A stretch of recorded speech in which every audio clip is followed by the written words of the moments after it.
Je suis styliste, conseiller vestimentaire, spécialisé dans la joaillerie vestimentaire. L'art est une passion pour moi. Je n'ai pas fait d'école de mode. L'art a une valeur et une connotation hautement spirituelle. Chaque événement, le plus petit, aussi petit soit-il, est marquant pour moi. Et il y a eu un qui a créé le déclic.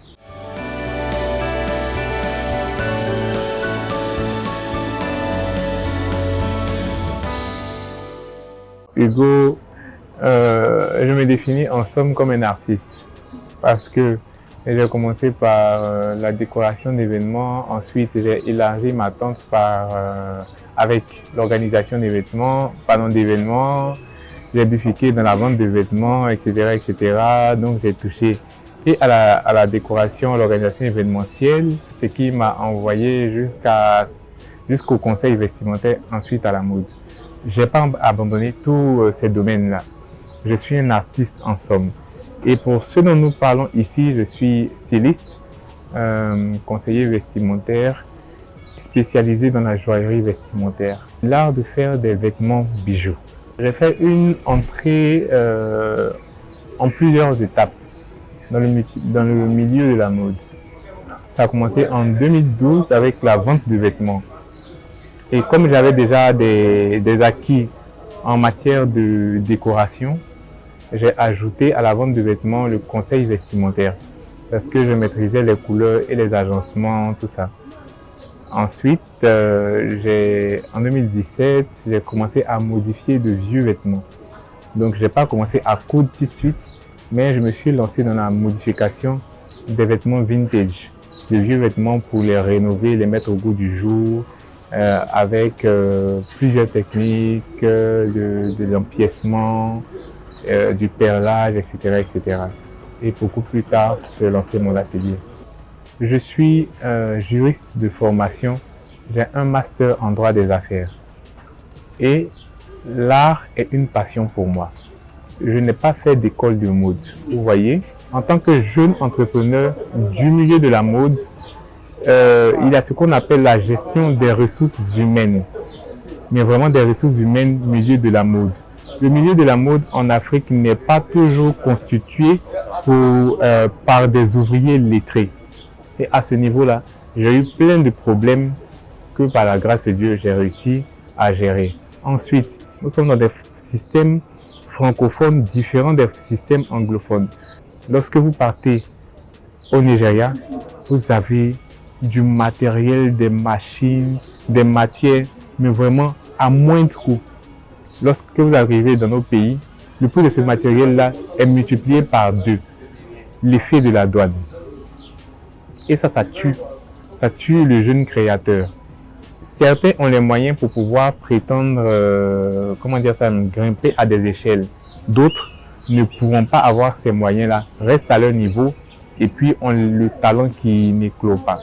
Donc il a fallu aussi que je me choisisse un positionnement, que j'assume les avantages et les inconvénients dus à ce positionnement-là. Parce que si vous dites que vous voulez faire de la couture haut de gamme, ça va avec la sélectivité de votre clientèle. Du coup, il y a un moment où on ne vous connaît pas, vous êtes obligé de galérer, et un moment où on vous connaît, ça commence à aller. Il faut tenir. Donc j'ai choisi ma cible, j'ai travaillé et je continue à travailler pour parfaire, affiner mon art pour que cette cible-là puisse être atteinte dans son entièreté. Ça me permet donc de pouvoir avoir accès à ce matériel cher quelque peu, avoir accès à des services de communication et d'autres personnes qui peuvent m'accompagner dans ce domaine-là. Avant tout, et pour moi, me concernant essentiellement par la grâce de Dieu d'abord. La grâce de Dieu n'inclut pas le travail. La grâce de Dieu n'inclut pas la mise en œuvre de l'intelligence qu'il nous a donnée. Ensuite, il faut joindre à son art plusieurs autres services qui vont nous donner de la visibilité. J'ai recherché l'excellence et j'ai recherché ce qu'il y a de différent. J'ai recherché ce que je savais faire, ce qui était dans mon esprit et j'ai voulu le travailler. J'ai voulu approfondir mes connaissances, j'ai voulu créer quelque chose de différent, chercher une voie inexploitée. Donc lorsque j'ai trouvé le chemin, je me suis dit, cette chose que j'ai trouvée, il faut que le monde puisse la connaître. Du coup, il y a des services de communication qui sont mis en œuvre.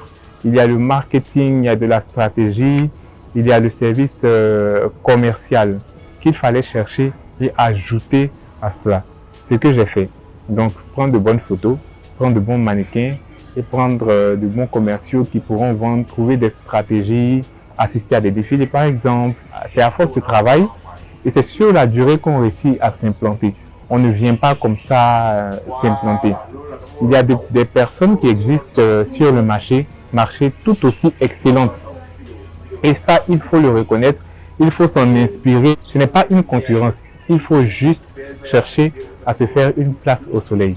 Et c'est ce à quoi je m'attelle toujours.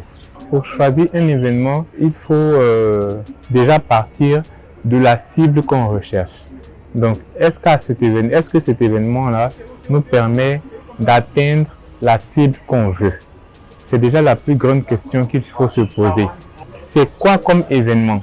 C'est quoi comme show? Où est-ce que cet événement-là se passe? Tout ça, c'est l'événement de qui? Que nous fournit cet événement-là en termes de support, en termes de visibilité? Il y a toutes ces questions-là qu'il faut étudier. C'est vrai qu'il y a des personnes qui viennent pour vendre lors de l'événement. C'est bien. D'autres personnes viennent avoir de la notoriété. Mais dans tous les cas, il faut bien étudier les apports de cet événement-là en fonction de nous, notre cible, de ce que nous recherchons. J'ai connu des moments de doute, de très gros moments de doute, avant de me décider ou avant de me résoudre au fait que je sois un artiste et que ce soit ma voie que je dois suivre. Parce que en Afrique, lorsque vous faites des études, en tout cas en Afrique francophone, vous êtes censé avoir vos diplômes, vous êtes censé passer des concours, vous êtes censé aller au bureau, revenir à la maison, à faire une famille, voilà. C'est le cycle en fait que l'on pense.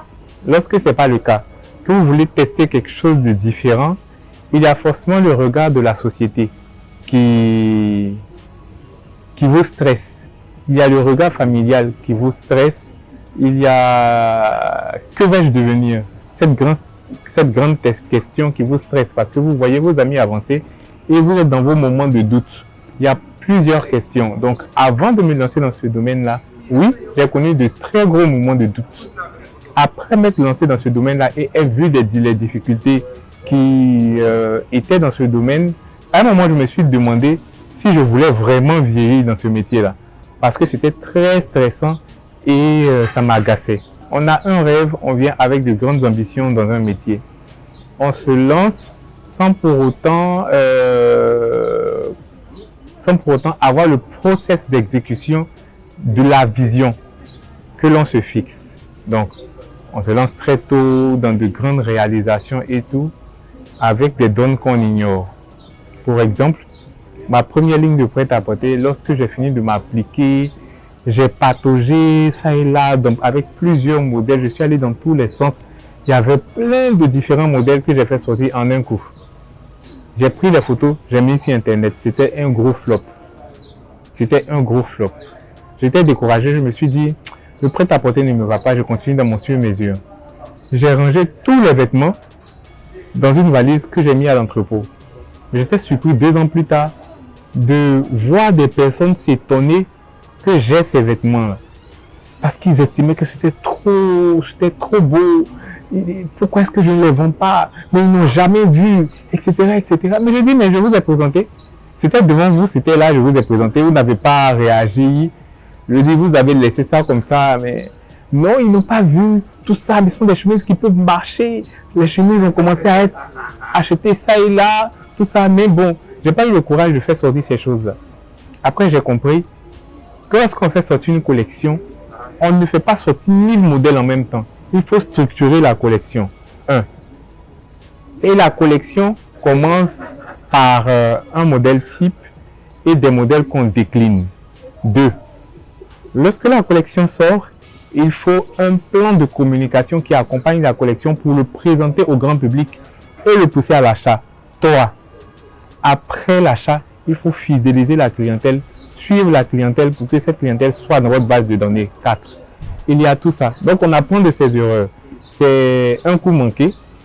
Donc, c'est ce que j'ai recommencé à faire pour améliorer mes idées, les rendre de façon plus top à ma cible. Chaque événement, le plus petit, aussi petit soit-il, est marquant pour moi. Mais il y a eu un qui a créé le déclic. C'est ce qui a ouvert la voie à ma carrière. C'était le mariage de ma sœur à Daora, Madame Diabaté, où tout est parti. C'est ça qui a été l'événement le plus marquant parce qu'en 2020, il y a eu le coronavirus, tous les commerces étaient fermés, c'était compliqué pour tout le monde.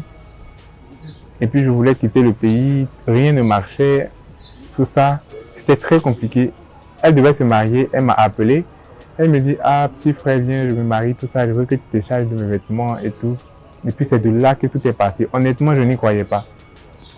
La cérémonie en elle-même était un moyen de m'échapper, de m'évader.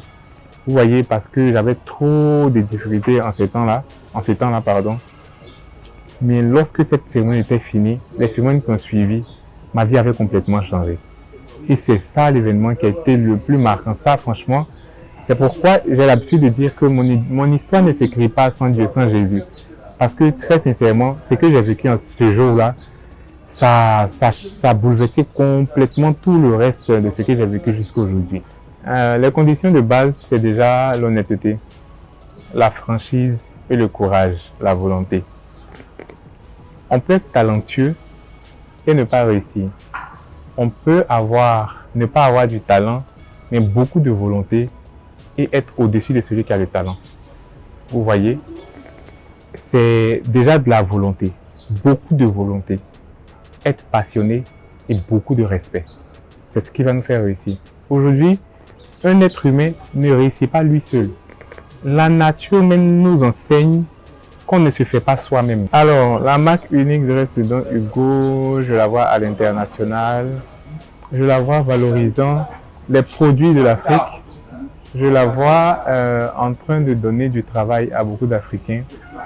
Je la vois implantée par des boutiques partout dans le monde, dans les aéroports. Je la vois, comment dire ça, je la vois être épousée par beaucoup d'Africains dans leur pays en valorisant eux-mêmes les produits de chez eux. Et je la vois dans l'industriel, je la vois aussi loin que ce métier pourra nous envoyer. L'art a une valeur et une connotation hautement spirituelle. Je m'explique. Le domaine de l'art, c'est le domaine de la création. Qui parle de création, parle de rêve, donc de matérialisation de rêve. Et le rêve, il ne se crée pas simplement comme ça dans le vent, il vient de quelque part. Donc, si on veut réussir, en premier lieu, il ne faut pas oublier Dieu. Il faut toujours mettre Dieu devant. En premier lieu, ça facilite la voie, il facilite les chemins, il facilite la voie. C'est-à-dire, ça va nous épargner, ça va nous éloigner de beaucoup de combats gratuits. Ça, c'est 1. 2, la connaissance de Dieu et la pratique des choses de Dieu n'excluent pas le travail et l'effort. Parce qu'il a dit dans sa parole que je bénirai l'œuvre de vos mains. Donc, il faut qu'il y ait une œuvre dans vos mains pour qu'il puisse bénir. S'il y a 0 dans votre main, c'est 0 qui sera multiplié. Du coup, vous serez étonné de voir votre galère grandir. Parce que c'est ce qui est dans votre main qui est multiplié. Donc, il faut avoir une œuvre dans la main. Il faut y croire. Être balayeur, être éboueur, être cordonnier ne veut pas dire qu'on a raté sa vie. Moi, j'ai un master en droit des affaires. J'ai même des cousins, des amis, etc. qui sont sortis magistrats récemment. Moi, ça ne me dérange en rien. Je suis bien au contraire fier parce que ces personnes-là seront toujours obligées de venir vers moi pour leur cérémonie, leurs vêtements. Et des rois, des reines, des grands hommes d'affaires, des présidents ne vont pas voir le couturier du quartier. Même en tant que balayeur, ils prennent toujours le meilleur balayeur pour être à leur côté.